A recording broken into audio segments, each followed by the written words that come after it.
And welcome to Everyman Driver, where we post new videos to YouTube every single day, Monday through Friday. All you have to do is click the subscribe button to receive all of our new video uploads. And this week, Alex and I are reviewing the 2013 Acura TL SH all-wheel drive with the tech package, and this baby is fast, but we have some love and hate issues with this car we're going to tell you about today.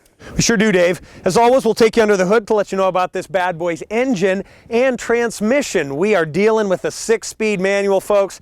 Absolutely love it.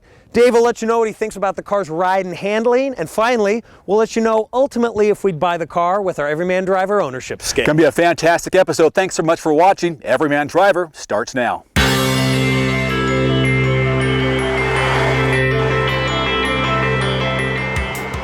With athletic and emotional styling, powerful engine performance, and a super handling all-wheel drive system under the right conditions and environment, the 4th generation TL is praised as one of the most exciting performance luxury sedans in Acura's history.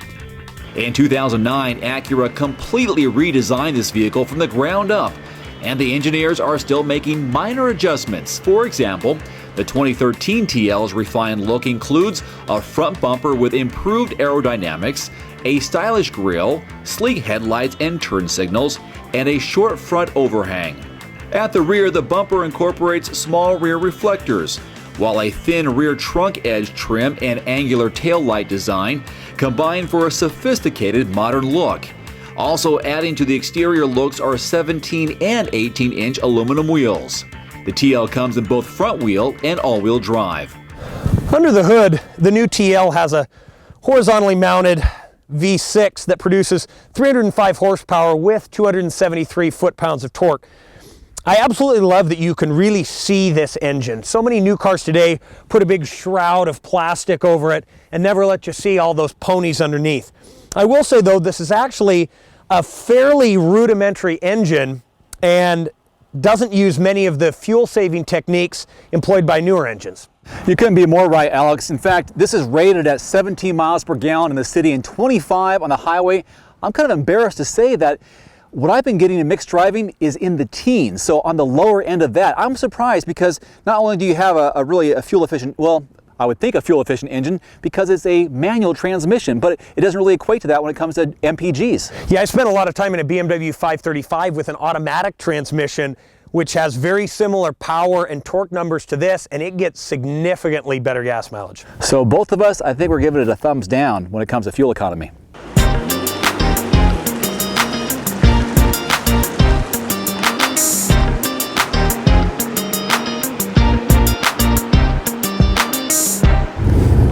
So in terms of ride and handling, the 6-speed manual transmission really gives us a sporty feel. It's got a short throw on the gearbox, and the steering is pretty firm, isn't it?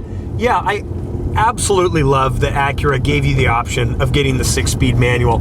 With these automatic transmissions and paddle shifters that are coming in, the sheer driving pleasure of a good manual gearbox just can't be overstated. The suspension on this is sporty, but it's also a little firm. People are going to have to realize that they're getting a sport luxury sedan and not just a full luxury sedan like a lot of people might expect. And we're doing this review in the end of December here in Spokane, so there's a lot of snow and ice on the ground. Luckily, we found some drier roads, but it's not the best handling vehicle when it comes to snow and ice, even though it's an all-wheel drive, at least from my experience this last week. Yeah, which is a little surprising because Acura is actually known for having a pretty good all-wheel drive system, but certain cars, for whatever reason, just don't seem to like the cold. And it could be just my experience, not to say anything against the car, but some places it's a little harder to handle than other places. I think it's just that you're a bad driver. That could be it too.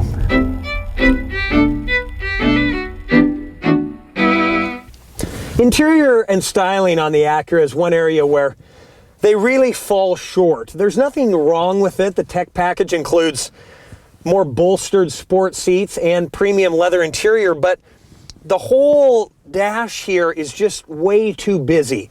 There's a million buttons on the steering wheel. There seems to be a million buttons for the navigation, heat and air conditioning, etc.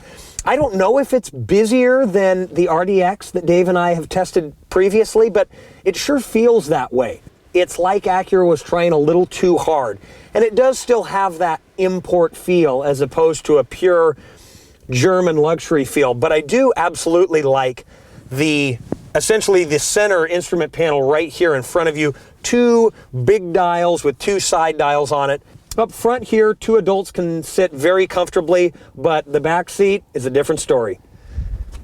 Getting into the TL is not the worst ordeal in the world. I'm about 6'2" and am slightly cramped. I feel like larger adults will have a few issues back here, but overall not too bad. The driver's seat is in the same position as where I had left it, but would like to see a little more room. Let's see what Dave thinks about the space in the trunk.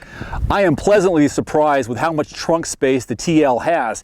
Now there are 2 ways you can open it. First, you can use the key fob. There's the icon right there. Hold that for a couple seconds and the trunk lid comes up. Otherwise, as you look back here, there's no obvious spots where you can lift the trunk. Usually you'd have something down here. In fact, you can see right there, there's a backup camera, but over here, there's a button that kind of blends into the back trunk. You press this button and that's how it opens. Now, taking a look inside, there's a lot more space than what it looks like on the outside. At closer glance, you can actually see the pass-through. So if you have some longer items that you want to bring with you, some skis, it will make it back here, but don't even think about folding the seats back because it won't happen.